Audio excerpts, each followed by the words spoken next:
AsherGad channel, making Africa home again, one family at a time. Hope you're all doing well wherever you are in the four corners of the earth, working gradually towards your dreams over here on the continent. Wishing all of our subscribers, all of our viewers a happy new year, happy 2023. Hope this year brings you blessings and all the success that you want, and all your plans can become a reality in this year and beyond. I just want to reach out and say a big thank you also, as usual, to our PayPal and Patreon family. Your donations are really appreciated, of course, and everybody who comments, and obviously all the emails that we have been getting recently. All right, so we're having a little discussion today. We just sort of wanted to bring this topic to you guys. Really is the pros and cons of living in a let's say a developed area versus a developing area. So that you guys can make a well-informed choice for yourself and understand what is best for you. I mean, we live in a developing area, so that's where we are. So, and there's a number of factors that we're going to discuss. I think first of all is if you like the availability of water in the area, the availability of electricity, internet fiber availability, security, the cost of the land itself, the proximity of the typical services that you would need, shops, hospitals, schools for the kids, etc. The sort of the actual development of the area, the roads, the dustiness, the environment, and anything else that comes to mind. Awesome. So I think we'll take it each in turn. Let's start with maybe the general area and maybe the dustiness. Let's start with the dustiness. Yes. Now is the Harmattan season. Oh yeah. So Harmattan, I think it starts from August. Was it August? Yes, because I think we stopped having rains in July, August. Okay, maybe. Just a little bit of drizzle, but the dust started coming in around August. August? Is it? I thought it was a bit later than that. No, because it was because we're in January now. I think that. I mean, obviously. The rains really stopped, because I know I was asking the drivers. They said that this year was quite different. But it's dry. The beginning of dry season is not necessarily the beginning of Harmattan, is it?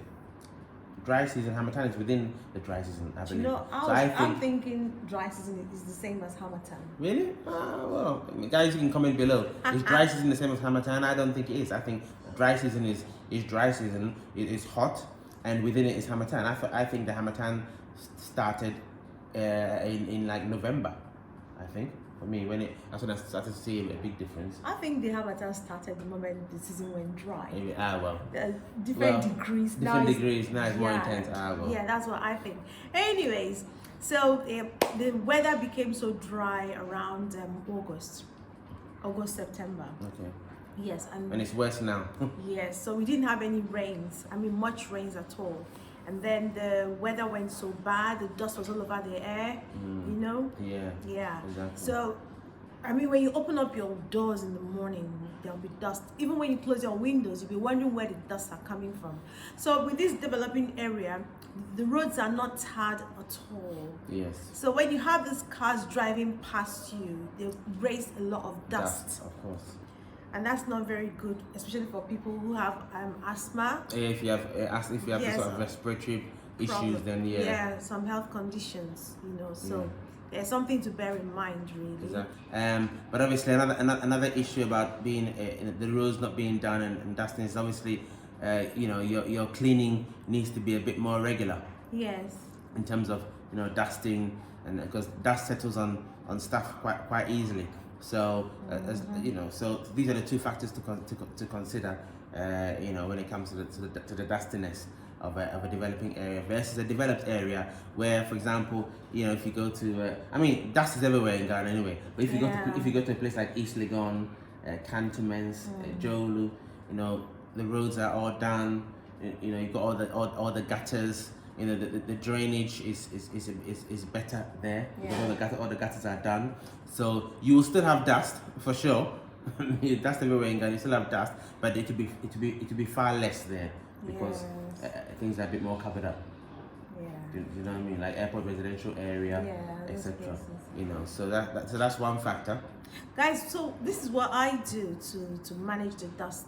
In our house, in our premises, we've got this pavement blocking, so that really helps a lot.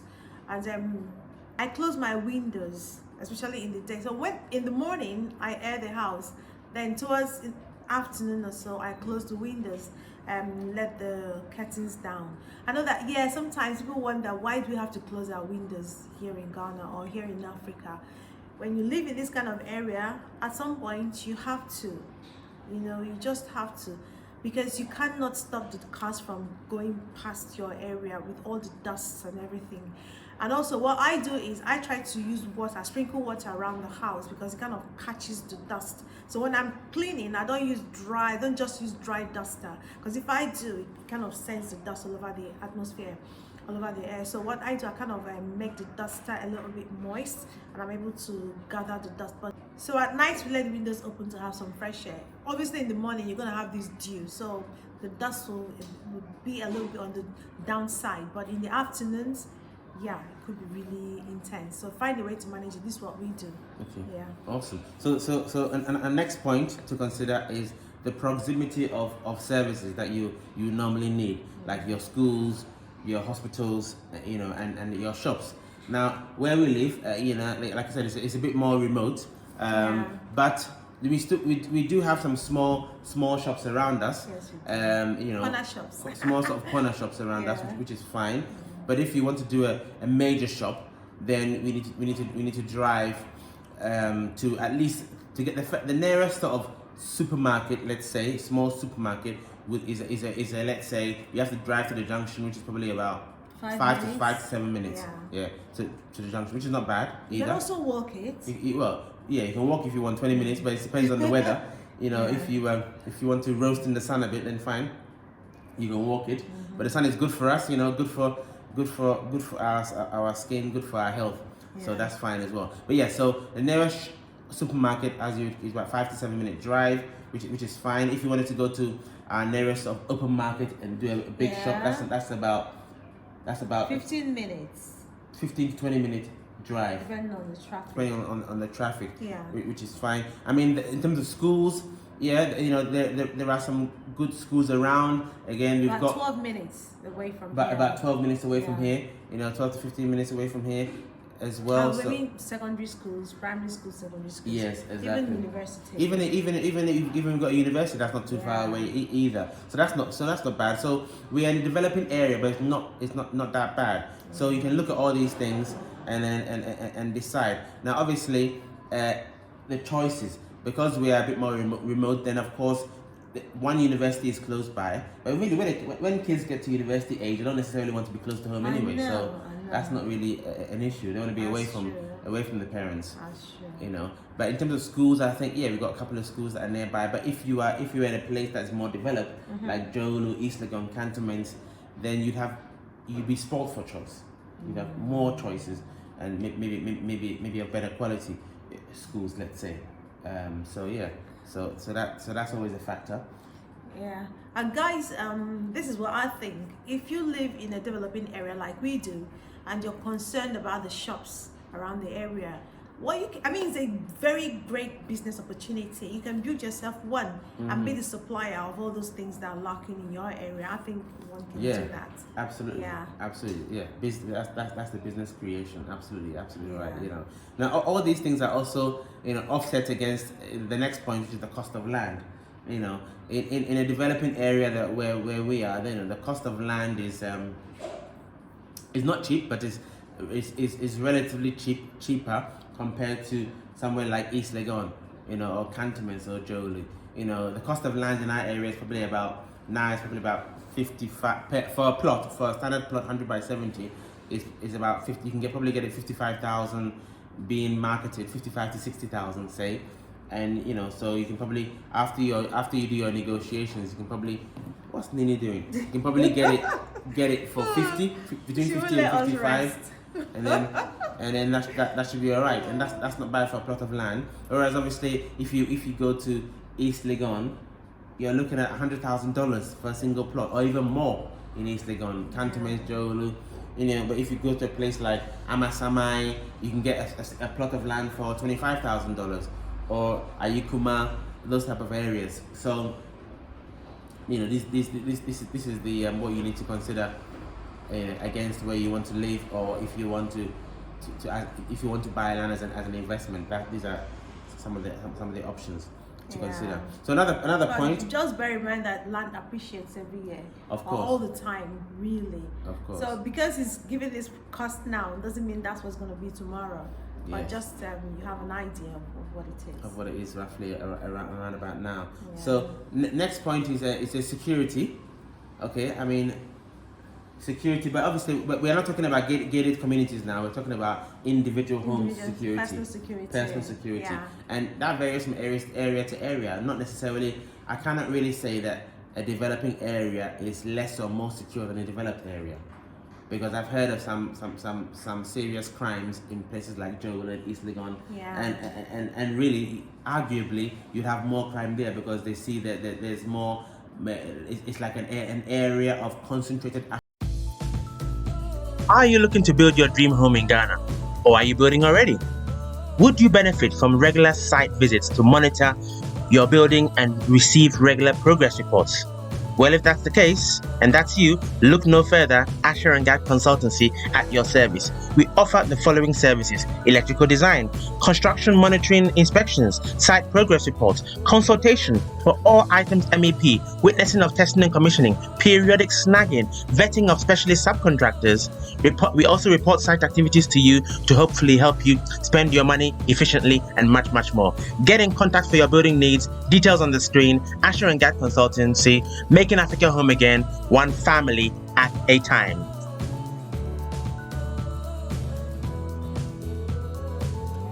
Affluent people, so therefore, the armed robbers are. I think they're more concerned with those areas than the developing areas. From what I know. But so security is down to you to secure your place or wherever it is. And I think from that point of view, then you could say that arguably that the armed robbery is not. I mean, I haven't heard too much about it. I mean, obviously every now and again you hear it, so it's not too bad. But I think it would be more in the developed, more affluent areas than the developing areas. Just for that main fact I just said. That's my opinion, really.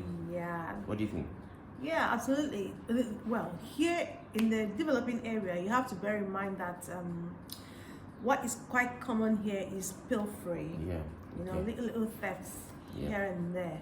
Especially if you have people coming to work for you in your house. Yes. Like when we were doing one or two things in the house, we had a couple of thefts. Yeah.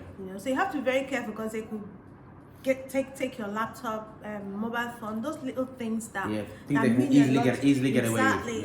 That could mean a lot to you. Those are the things they take from you. Exactly. I had a very terrible experience. We had because there was a particular room, they had to do the room because I think the tiles had a problem. So they had to go through the bathroom. Exactly. But then we had already moved our things in the room. The boxed items in the room. I had already sorted some fabrics. Guys, these are t-shirts I'm using for marketing. Exactly. About 50 of them, these guys stole them. I didn't know those shirts were missing until I needed them. I think because they were coming on a regular basis. Yes. And they just found a way to nick them without us spotting. I think what happened was that they carried their basins. These basins for collecting cement. Maybe, So when they're coming out, I know a particular guy kept putting the basin on his head, but I just didn't. It's difficult. They could have used their rucksacks. A rucksack, 50 t-shirts for branding were missing, and I didn't realize until after 2 weeks. When I needed them. I know it's annoying. It's annoying. It's so really painful. Bad. Yeah, I think that the I guess the message there is, after you've built your house and moved in, sometimes there's still a few things that you need workers to come and do. So when that happens, just keep your eyes open. Lock away stuff that is important. Lock away stuff that can easily be stolen, like mobile phones, laptops, without and especially if they come with rucksacks and cars and stuff. Lock things away and keep keep the workers in an area that you know you can monitor and then to minimize or to avoid any kind of theft. If you've moved in and you have work to do, or you have an existing house that you need to refurbish, because I have another client in Tema who is refurbishing his existing house that he lives in, and they have to move things from one room to another. He has to be very careful, keep his eyes open. I think in such situation, if you're stuck and you don't know where to move your items, I think you should get 1 or 2 people watching on these guys. Honestly, it could be quite painful. Exactly. Awesome. Yeah. So the next point I want to touch on, guys, is the availability of water. Now, obviously, developed areas versus developing area is you know, developed areas like the areas I've mentioned already will tend to have the Ghana water supply coming in, which is fine. So therefore, you won't necessarily need to spend money on a borehole. But from what I hear and from what I read, the Ghana water supply, the actual Ghana water, is not that reliable anyway, and it's not really great quality. And as people tell me, and I've experienced that, don't drink Ghana water. 100%. If you drink Ghana water, you're looking for trouble. You're looking for trouble. Sadly, that's what, you know. That's what the locals, you know, people who live here. Okay, you boil it and drink it. I wouldn't. Well, maybe. Yeah, I guess maybe you can. I wouldn't do it. So you just buy bottled water. Well, maybe you can. Maybe you can boil it and drink it. Maybe you're not sure. I'm not sure. I don't use it. Yes. See if you can speak to people who have Ghana water coming in, and they can advise. But one of our relatives told us that, and again, I haven't verified this, so you guys check it out yourself, that apparently the Ghana water are saying that from 2025 they won't be able to guarantee the quality of the water coming into the homes because of all this contamination by the illegal mining going on. Guys, if you know Ghana, they call it galamsey, the illegal mining that's going on in there, causing, I think, mercury and lead and all sorts of crap to come into the Ghana water. So there's a lot of contamination going on. You know, so again, whether there's Ghana water in your area or not, I would say have your own borehole. That's what I would say. If you can't afford it, because not everyone can afford borehole. Okay, if you can't afford it, then obviously Ghana water, filter it as much as possible, test it, and boil it. Or just buy, because people here drink sachet water a lot. Yeah, exactly. So I think it's a norm here. Yeah, that's true. And just to be safe, drink sachet water, because it's more reliable than. Yes, exactly. The bottled one is even better. But if you can afford the bottled one, buy the sachet one. Yeah. If you can't afford the bottled. Yeah, if you can't afford the bottled one, buy the sachet. That's for drinking. Yeah. What about cooking? If you didn't have borehole and had Ghana water and you boil and filter, would you be happy with cooking with it? To be quite frank, if it's not good for drinking, then why would it be good for cooking if you boil? I don't know. It's a tricky one. Well, I'm not thinking about that at the moment because we have water. Exactly. But for me, I'm talking to people who are obviously considering building in Ghana. If you're going to build in Ghana, therefore, and you can afford to build in Ghana, then obviously in your budget would be your water supply. So I'm talking to people who are in that category, and my advice is to get a borehole. I would say. Yeah. If you're building, I think the best thing is to get a borehole. I would say to get a borehole, because get a borehole, test the water, filter it as required, and then at least you have more control over it. And we cook with our borehole. Yes, we do.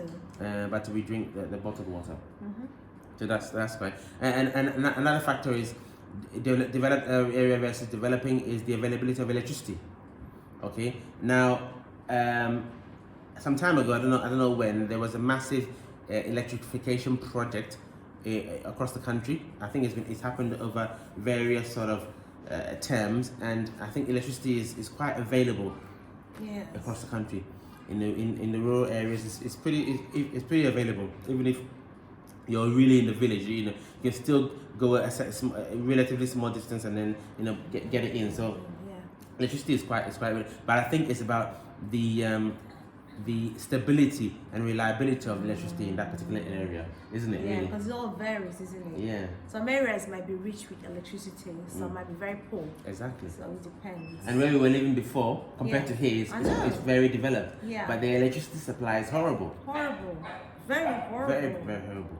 Yeah. So where you're looking to purchase or where you're looking to build your home, be it a developed or developing area, if you can speak to the locals to find out what is the electricity supply like in that area? You know, how frequently does it go off? Is it every night? Every once in a blue moon when it goes off? Does it go off for a couple of hours or like 10 minutes and come back again? Get a feel of that, and that would help. Okay. Yeah. So next point is the availability of internet in terms of an internet fiber cables.